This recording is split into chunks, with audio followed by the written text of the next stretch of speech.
What if I told you that one of history's greatest civilizations wasn't just conquered, it was systematically erased from existence? That Roman soldiers didn't just tear down walls, but salted the earth so nothing would ever grow again? That they cursed the very ground where children once played? You think you know the story of Carthage, the mighty trading empire, Hannibal crossing the Alps with elephants, a noble defeat in the Punic Wars. But the truth? The truth is so brutal, so methodically savage, that it makes medieval tortures look like playground squabbles. They didn't just want Carthage gone.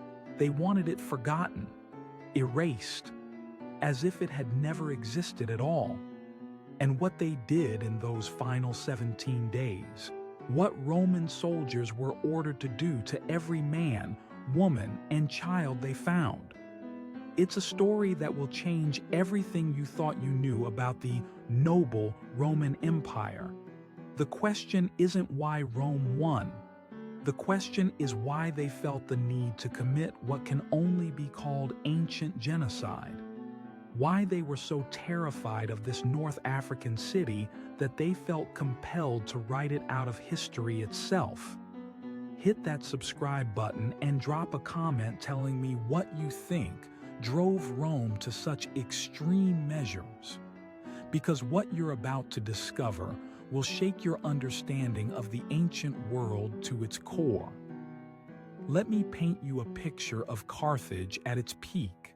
Imagine a gleaming Mediterranean metropolis where purple-dyed silk fluttered from marble balconies, where the harbors bristled with ships carrying exotic goods from the farthest reaches of Africa, Spain, and beyond.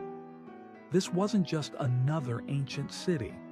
Carthage was the New York of the ancient world, the beating commercial heart of the Mediterranean. Founded by Phoenician colonists around 814 BC, it had grown into something unprecedented. A merchant empire that controlled trade routes spanning 3 continents. Picture the morning bustle in Carthage's circular harbor. Ships from Sicily unloading grain. Vessels from Spain heavy with silver. African traders bringing ivory, gold, and exotic animals. The docks alive with a dozen languages, coins clinking, deals being struck that would reshape the balance of power across the known world. The city itself was a marvel of urban planning that wouldn't be matched for centuries. Multi-story apartment buildings housed a population approaching 500,000. Sophisticated aqueducts brought fresh water from mountain springs 30 miles away. The harbor could accommodate 220 warships and covered docks, hidden from enemy eyes. But Carthage's real weapon wasn't its navy or its wealth. It was its people. Carthaginians were the ultimate cosmopolitans. They spoke multiple languages, understood different cultures, adapted and absorbed the best ideas from everywhere. While Romans were still essentially tribal farmers, Carthaginians were global citizens. Their military was equally sophisticated. Professional armies led by brilliant generals like Hamilcar Barca and his son Hannibal. They didn't just fight wars, they revolutionized warfare itself. Hannibal's tactical innovations at Cannae are still studied in military academies today. And here's what your history teacher probably never told you. For nearly 2 centuries, Carthage was winning. Not just competing with Rome, but systematically outmaneuvering, outtrading, and outfighting the growing Roman Republic. This was the context when the Third Punic War began in 149 BC. 2 superpowers, but only one could survive. But here's where the sanitized version ends and the nightmare begins. The Romans didn't just want victory. They wanted annihilation so complete that future generations would tremble at the mere thought of opposing Rome. What they planned for Carthage wasn't conquest, it was extermination. Marcus Porcius Cato, Rome's most influential senator, ended every speech in the Roman Senate with the same chilling phrase: Carthage must be destroyed. Not defeated, not conquered, destroyed, wiped from the face of the earth. But even Cato's obsession pales compared to what actually happened when Roman legions finally breached Carthage's walls in 146 BC. What followed wasn't a battle. It was systematic slaughter that lasted 17 days and nights. Roman soldiers had been given explicit orders: no prisoners except slaves, no mercy for anyone. Every Carthaginian man, woman, and child was to be either killed or sold into slavery. The city itself was to be razed so completely that not a single stone would remain upon another. House by house, street by street, Roman legionaries worked their way through the city.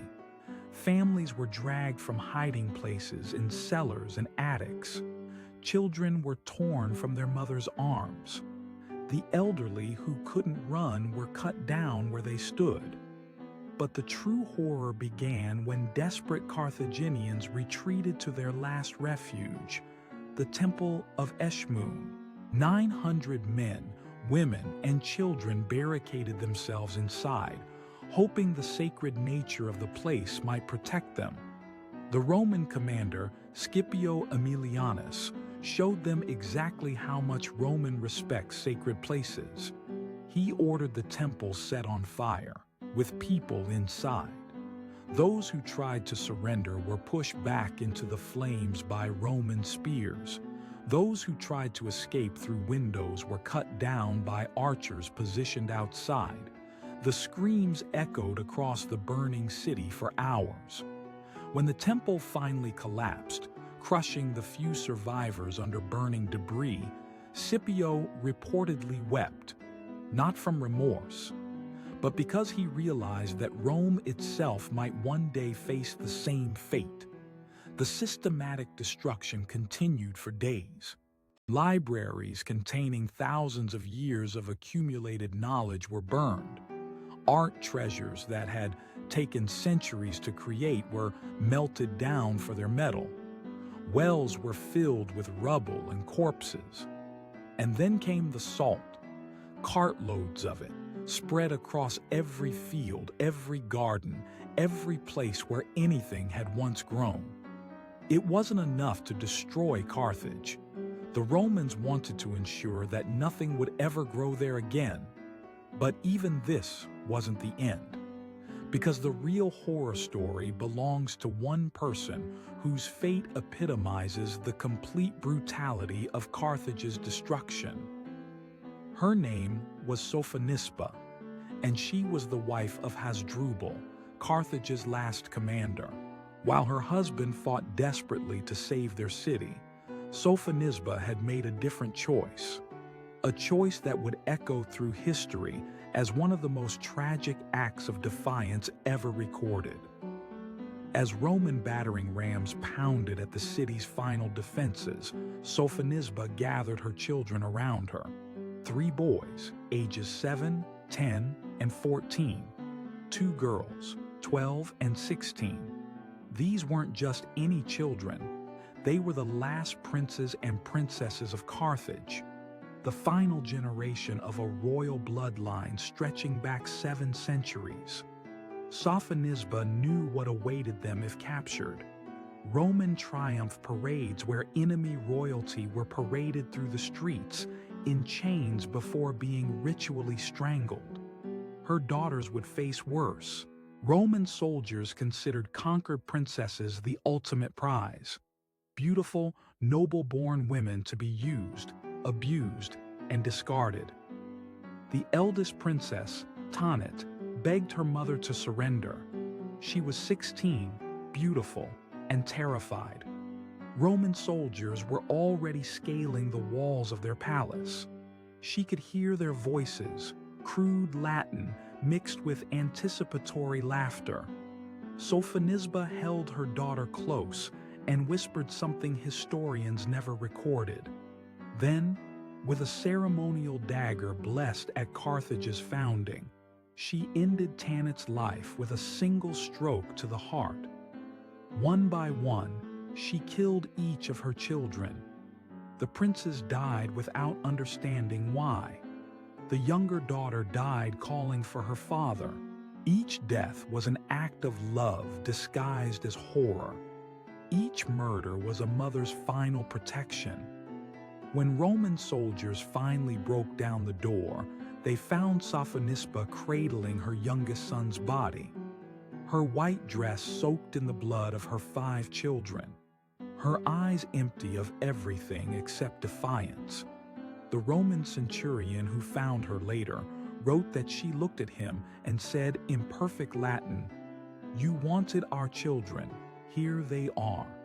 Now they'll never kneel to Rome." Then she turned the blade on herself. But Sophonisba's story doesn't end there, because what the Romans did with her body reveals the true depth of their need to erase Carthage from history itself. Her corpse, along with those of her children, was dragged to Carthage's main square.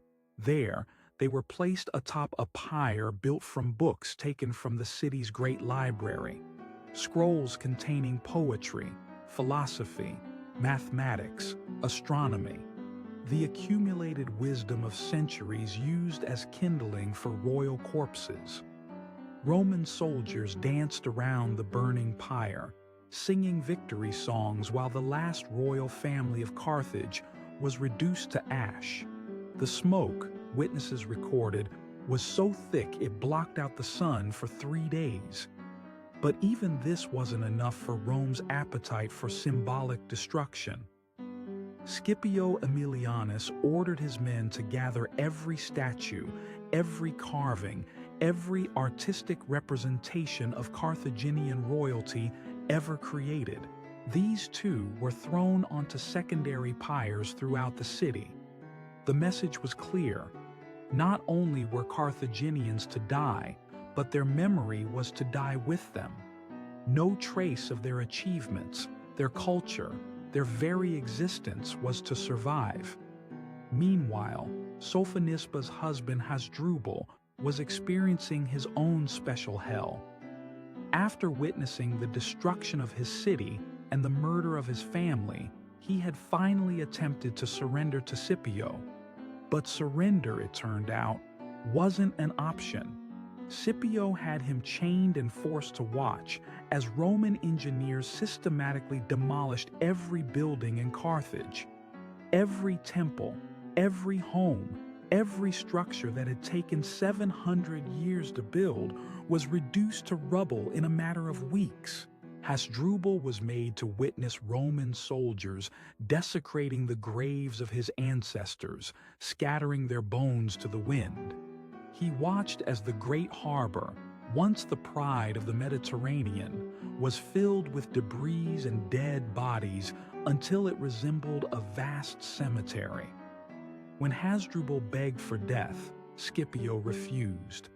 The former commander of Carthage was to live as a testament to Roman power. A broken man who had watched his civilization die and could tell others what happened to those who dared challenge Rome. But the psychological torture of Hasdrubal was just the beginning, because what happened to the surviving population of Carthage reveals the industrial-scale nature of Roman brutality. Of the estimated 450,000 people living in Carthage when the siege began, approximately 50,000 survived the final assault. Men, women, and children who had hidden in cellars, sewers, and crypts while their city burned above them. These survivors were systematically rounded up and processed like cattle. The young, healthy men were chained and marched to Rome to die in gladiatorial games. The attractive women were selected for the slave markets, where they would fetch premium prices as exotic concubines. Children under 10 were separated from their parents and sold to Roman families as household slaves. Many would never see their homeland again, never speak Punic again, never learn their own heritage. But perhaps the most chilling detail comes from Roman records of the slave auctions. Carthaginian slaves were deliberately separated by family groups and sold to buyers in different regions of the empire. Brothers sent to Spain, sisters to Gaul, parents to Sicily. This wasn't accidental. This was systematic cultural genocide. Rome wanted to ensure that Carthaginian families could never reunite, never pass down their traditions, never teach their children who they really were. The very language of Carthage was to disappear. Within 2 generations, Punic was extinct, except for a few ritual phrases preserved by scholars. An entire way of thinking, of seeing the world, of expressing human experience, had been deliberately murdered. The Roman poet Virgil would later write, "I sing of arms and the man." But he never sang of what those arms did to the children of Carthage. That story was too ugly for epic poetry. By 145 BC, just 1 year after the siege ended, Carthage had been reduced to scattered stones and salted earth. Visitors reported that the silence was absolute. No birds sang, no insects buzzed, nothing grew. It was as if the land itself had died. The curse of salt wasn't metaphorical. Roman engineers had calculated exactly how much salt would be needed to poison the soil for decades. They imported it from across the empire at enormous cost. This wasn't just military strategy. This was ritualistic murder of the earth itself. But here's what makes this story even more haunting. It worked. For almost exactly 100 years, nothing grew where Carthage once stood. The greatest city of Africa had become a wasteland so complete that travelers got lost trying to find where it had been.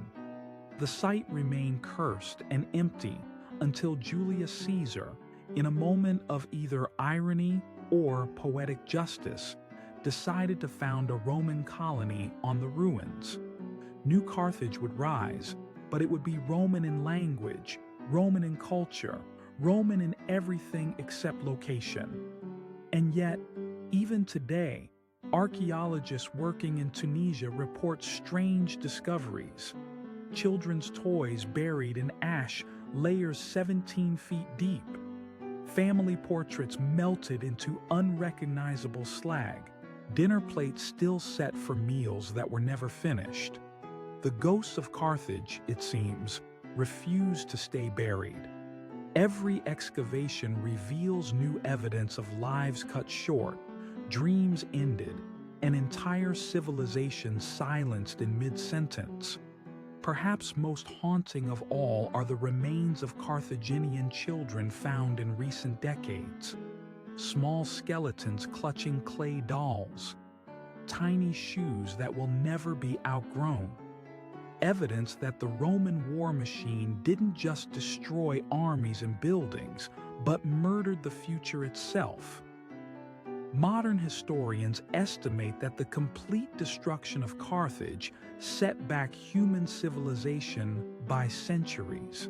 The mathematical innovations, the navigational techniques, the medical knowledge, the philosophical insights that died in those 17 days of fire and blood might have advanced human understanding by generations.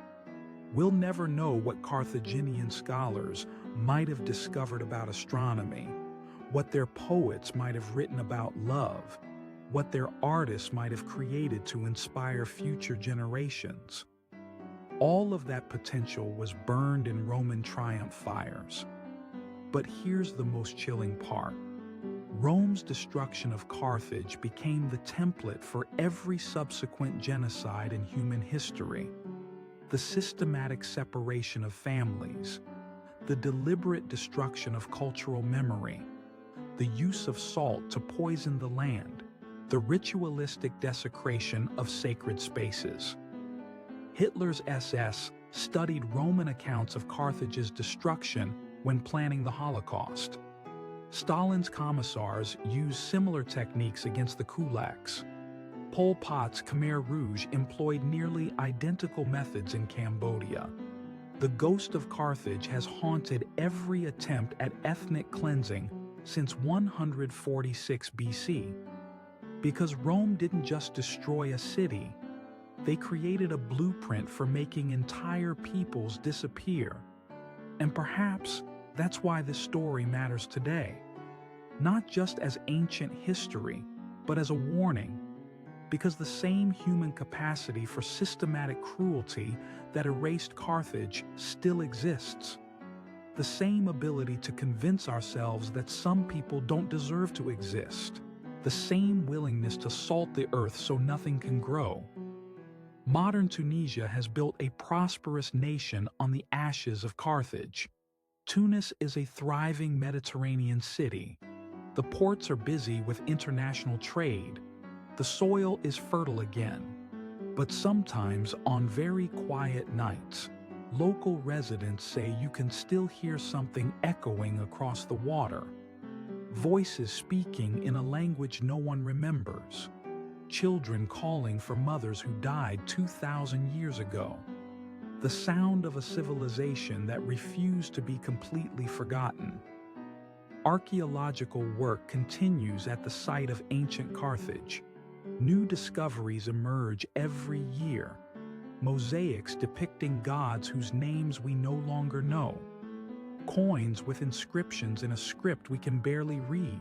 Evidence of a culture that was far more sophisticated than Roman propaganda ever admitted. The truth is slowly emerging from the salted earth. But it's coming too late to save the hundreds of thousands who died. Too late to preserve the knowledge that was lost. Too late to prevent the template of genocide that Rome created from being used again and again throughout history. Maybe that's why you need to know this story. Maybe that's why it matters that we remember not just the glory of Rome, but the horror of what Rome did to achieve that glory. Because as long as we only tell the victor's version of history, we're complicit in keeping the victims buried. Hit that subscribe button and tell me in the comments. What other lost civilizations do you think might have darker stories than we've been told? What other genocides masquerade as noble conquests in our history books? Because the ghosts of Carthage are still waiting for someone to tell their story. And maybe, just maybe, if we remember what happened in those 17 days of fire and salt, we can prevent it from happening again. The choice is ours. We can keep glorifying the empire builders, or we can finally listen to the voices rising from the salted earth, demanding that we remember not just how they died, but how beautifully